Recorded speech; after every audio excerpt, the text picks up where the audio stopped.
नमस्कार दोस्तों, स्वागत है आपका हमारे YouTube channel GK with RK में।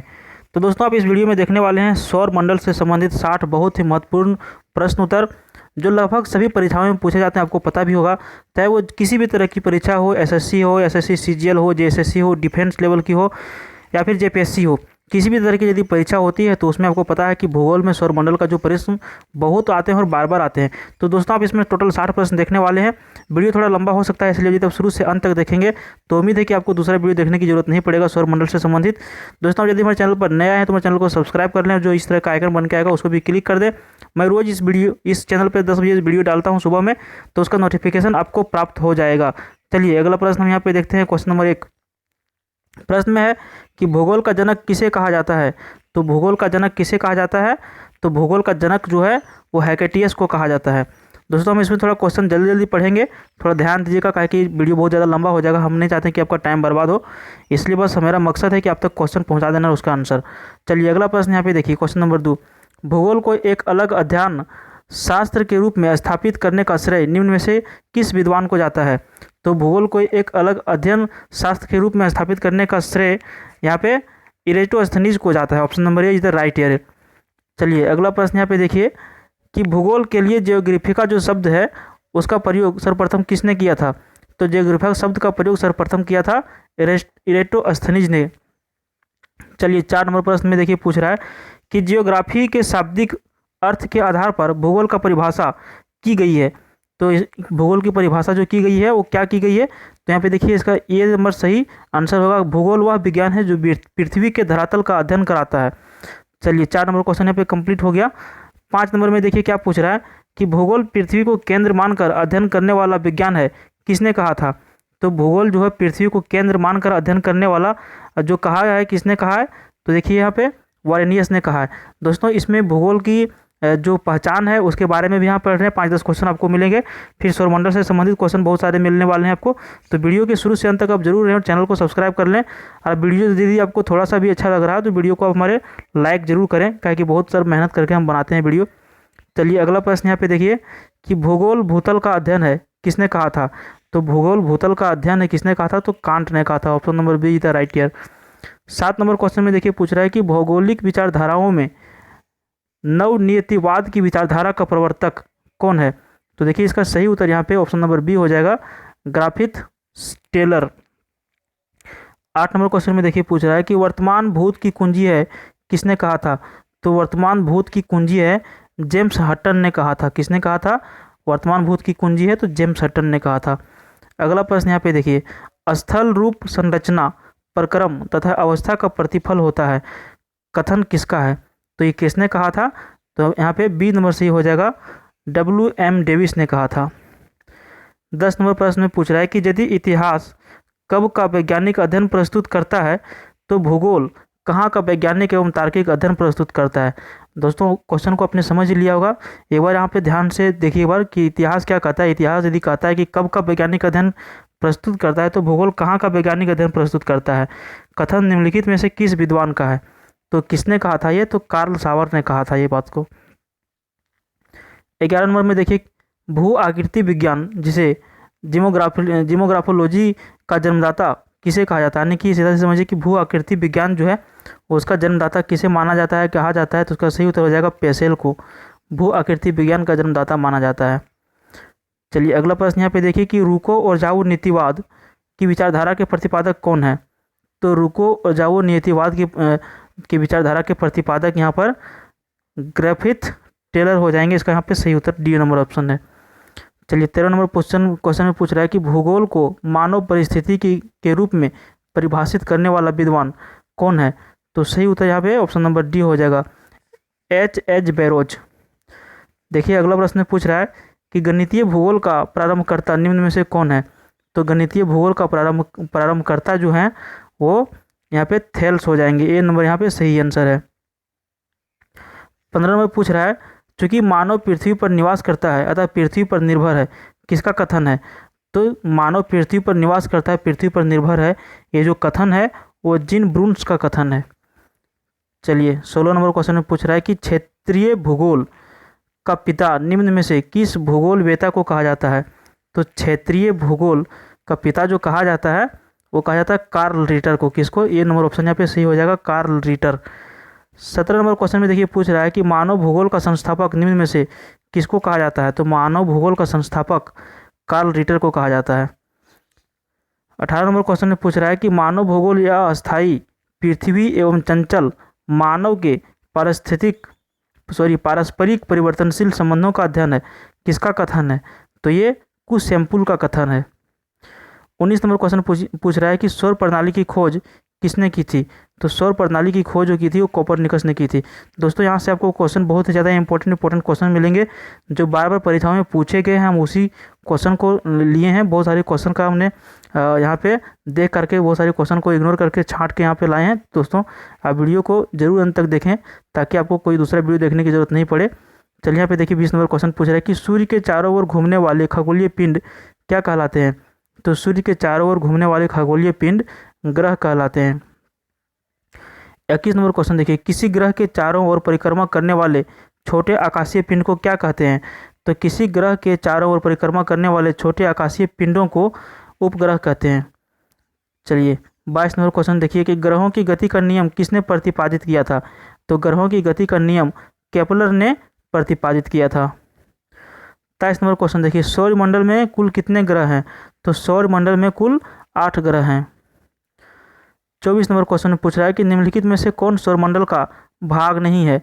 तो निम्नलिखित में से निहारिका एक सौरमंडल का भाग नहीं है। क्षुद्र ग्रह, धूमकेतु और ग्रह जो है वो सौरमंडल का भाग है। चलिए 25 नंबर में देखिए कि सूर्य के चारों ओर चक्कर लगाते ग्रह का वेग क्या होता है? तो सूर्य के चारों ओर चक्कर लगाते ग्रह का वेग अधिकतम होता है जब सूर्य के समीप होता है। 26 नंबर में देखिए यहाँ पे कि नॉर्वे में अर्धरात्रि के समय सूर्य कब दिखाई देती है? तो नॉर्वे में अर्धरात्रि के समय में 21 जून को सूर्य दिखाई देती है। चलिए एक ग्रह की अपने कक्ष में सूर्य के अधिकतम दूरी को क्या कहा जाता है? तो एक ग्रह की अपने कक्ष में सूर्य की अधिकतम दूरी को जो कहा जाता है वो अपसौर कहा जाता है। क्या कहा जाता है? ऑप्शन नंबर बी यहाँ पे सही है। 28 नंबर में पूछ रहा है कि एक ग्रह अपने कक्ष में सूर्य के न्यूनतम दूरी को क्या कहा जाता है? तो इसका सही उत्तर हो जाएगा उपसौर। अभी आपने अपसौर देखा और इसको उपसौर कहते हैं। कब कहते हैं उपसौर? जब ये ग्रह की अपने कक्ष में सूर्य से न्यूनतम दूरी होता है तो उपसौर कहा जाता है। 29 नंबर में पूछ रहा है कि निम्नलिखित में से किनके बीच की औसत दूरी को खगोलीय एकक कहा जाता है? तो किसको कहा जाता है? तो यहाँ पे पृथ्वी तथा सूर्य जो है यहाँ पे सही उत्तर हो जाएगा ऑप्शन नंबर ये कि औसत दूरी को खगोलीय एकक कहा जाता है। चलिए 30 नंबर देखिए, मध्यरात्रि सूर्य का क्या अर्थ है? जैसे अभी आपने देखा कि नॉर्वे में मध्यरात्रि में सूर्य दिखता है, तो इसका क्या मतलब है? मध्यरात्रि में सूर्य का क्या अर्थ है? तो इसका सही उत्तर यहाँ पे डी नंबर हो जाएगा, सूर्य का ध्रुवीय वृत्त में देर तक चमकना। चलिए 31 नंबर क्वेश्चन यहाँ पे देखिए कि मध्य रात्रि का सूर्य किस क्षेत्र में दिखाई देता है? तो मध्य रात्रि का जो सूर्य दिखाई देता है वो आर्कटिक क्षेत्र में दिखाई देता है। सी नंबर यहाँ पे सही है। 32 नंबर क्वेश्चन देखिए, सूर्य में काला धब्बा जो है क्या है? जैसे हम लोग सूर्य को देखते हैं या फिर बहुत जगह पढ़े भी होंगे कि सूर्य में काला धब्बा है, तो सूर्य में जो काला धब्बा है वो क्या है? तो सूर्य में जो काला धब्बा है वो है सी नंबर ऑप्शन यहाँ पे सही हो जाएगा, धब्बे वे स्थान है जो प्रकाश उत्सर्जित करने में असमर्थ हैं। चलिए 33 यहाँ पे देखिए कि सूर्य के रासायनिक मिश्रण में हाइड्रोजन का प्रतिशत कितना है? तो सूर्य के रासायनिक प्रतिशत में हाइड्रोजन का जो प्रतिशत है वो यहाँ पे 71% है। 34 में देखिए, निम्नलिखित में से कौन एक तारा है? तो निम्नलिखित में से कौन एक तारा है? तो सूर्य जो है वो एक तारा है। चलिए अगला प्रश्न की ओर देखते हैं। 35 नंबर क्वेश्चन यहाँ पे देखिए कि सौर पृष्ठ पर लगभग कितना तापमान होता है? तो सौर पृष्ठ पर लगभग 6000 डिग्री सेल्सियस तापमान होता है। Option number C is the right here. 36 देखिए कि सूर्य के सतह पर हाइड्रोजन के अलावा कौन सा माफ़ कीजिएगा, फिर से एक बार पढ़ रहे हैं कि सूर्य की सतह पर हाइड्रोजन के अलावा दूसरा कौन सा बहुतायत में पाया जाता है? तो यहाँ पे सही उत्तर हो जाएगा हीलियम। हाइड्रोजन के अलावा दूसरा जो बहुतायत मात्रा में पाया जाता है वो हीलियम पाया जाता है। 37 नंबर क्वेश्चन देखिए कि सूर्य प्रकाश धरती तक पहुँचने में कितने मिनट लेता है? तो सूर्य का जो प्रकाश है जो धरती तक पहुँचता है वो कितने मिनट समय लेता है? तो इसका ये नंबर यहाँ पे सही हो जाएगा 8.3 मिनट यहाँ पे हो जाएगा। 38 नंबर क्वेश्चन देखिए कि सूर्य के सबसे पास कौन सा ग्रह है? तो सूर्य के सबसे पास जो ग्रह है वो बुध ग्रह है। 39 नंबर देखिए कि बुध नक्षत्र में एक वर्ष में दिनों की जो संख्या होती है वो कितनी होती है। बहुत ज़्यादा इंपॉर्टेंट क्वेश्चन है। तो यहाँ पे देखिए 88 दिनों की जो संख्या होती है वो 88 होती है। 40 नंबर देखिए किस ग्रह में चंद्रमा की तरह कलाएँ होती है। बहुत ज़्यादा इंपॉर्टेंट क्वेश्चन है, रिपीटेड क्वेश्चन है। तो इसका सही उत्तर यहाँ पे देखिए बुध हो जाएगा कि बुध ग्रह पर चंद्रमा की तरह कलाएँ होती है। 41 देखिए निम्नलिखित में से कौन से ग्रहों के चारों ओर घूमने वाले उपग्रह नहीं हैं। तो यहाँ पे इसका सही उत्तर हो जाएगा बी, बुध तथा शुक्र जो है वो ग्रहों के चारों ओर घूमने वाले उपग्रह नहीं हैं। 42 देखिए निम्नलिखित में से कौन सा ग्रह सूर्य का चक्कर सबसे कम समय में लगाता है। तो यहाँ पे बुध जो है वो सूर्य का चक्कर सबसे कम समय में लगाता है। 43 में पूछ रहा है कि सबसे तीव्र गति से सूर्य का चक्कर लगाने वाला ग्रह कौन सा है। तो सबसे तीव्र गति से सूर्य का जो चक्कर लगाता है वो ग्रह एकमात्र बुध है। चलिए 44 निम्नलिखित में से किस ग्रह की परिभ्रमण गति सबसे अधिक है। तो यहाँ पे सही उत्तर जो हो जाएगा बुध हो जाएगा कि बुध ग्रह की जो परिभ्रमण गति है वो सबसे अधिक है। 45 देखिए निम्नलिखित में से किस ग्रह का अक्षीय झुकाव क्या है। निम्नलिखित में से किस ग्रह का अक्षीय झुकाव सबसे अधिक है। तो सबसे अधिक जो अक्षीय झुकाव है वो किसका है। तो इसका बुध का है। चलिए 46 यहाँ पे देखिए कि चंद्रमा के सदृश दिखाने वाला ग्रह कौन सा है। तो चंद्रमा के सदृश जो दिखने वाला जो ग्रह है वो यहाँ पे बुध है। चलिए 47 यहाँ पे देखिए कि सौरमंडल का कौन सा ग्रह लगभग पृथ्वी जितना बड़ा है। तो कौन सा ग्रह है जो पृथ्वी जितना बड़ा है। तो ये शुक्र है। ऑप्शन नंबर सी यहाँ पे सही हो जाएगा। 48 देखिए कि निम्नलिखित में से किस ग्रह को पृथ्वी की बहन भी कहा जाता है। तो पृथ्वी की बहन कौन सी ग्रह को कहा जाता है। तो यहाँ पे ऑप्शन नंबर सी सही है, मंगल ग्रह को कहा जाता है। अगला प्रश्न यहाँ पे देखिए किस ग्रह को शाम का तारा कहा जाता है। 49 नंबर क्वेश्चन में पूछ रहा है। तो किस ग्रह को शाम का तारा कहा जाता है। तो यहाँ पे शुक्र ग्रह को शाम का तारा कहा जाता है। यदि हम बात करें कि भोर का तारा किसे कहा जाता है तो उसका भी आंसर शुक्र ही होगा। बोला जाता है कि सबसे ज़्यादा चमकीला ग्रह कौन सा है तो वो भी शुक्र ही होगा। 50 नंबर क्वेश्चन पे देखिए कि सबसे ज़्यादा चमकीला ग्रह कौन सा है। तो ये शुक्र है। 51 नंबर क्वेश्चन देखिए सूर्य तथा पृथ्वी के निकटतम ग्रह क्रमशः कौन से हैं। तो सूर्य तथा पृथ्वी के जो सबसे निकटतम ग्रह है वो कौन है। तो यहाँ पे देखिए ए नंबर सही हो जाएगा कि सूर्य के सबसे निकट ग्रह जो बुध है और पृथ्वी के सबसे निकट ग्रह शुक्र है। 52 में देखिए पूछ रहा है कि सुपरनोवा जो है वो क्या है। तो सुपरनोवा एक मृत प्राय तारा है। 53 में पूछ रहा है कि उत्तरी ध्रुव की जो खोज किया था वो किसने किया था। तो उत्तरी ध्रुव की जो खोज किया था वो रॉबर्ट पियरी ने किया था। 54 देखिए साउथ पोल पहुंचने वाला प्रथम व्यक्ति कौन था। तो साउथ पोल पहुंचने वाला प्रथम व्यक्ति यहाँ पे मैगलन था।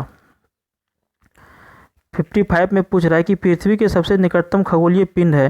तो पृथ्वी के सबसे निकटतम खगोलीय पिंड जो है वो चंद्रमा है। 56 पूछ रहा है कि आकार की नज़र से सौरमंडल में पृथ्वी का कौन सा स्थान है। तो आकार की नज़र से सौरमंडल में पृथ्वी का जो स्थान है वो 5वें स्थान है। 5वां सबसे बड़ा ग्रह है सौरमंडल के हिसाब से पृथ्वी। 57 में पूछ रहा है किस ग्रह को नीला ग्रह भी कहा जाता है। तो पृथ्वी को नीला ग्रह भी कहा जाता है। 58 देखिए पृथ्वी स्थित है। तो पृथ्वी कहाँ स्थित है। तो इसका सही उत्तर यहाँ पे ऑप्शन नंबर ये हो जाएगा शुक्र एवं मंगल के मध्य स्थित है पृथ्वी।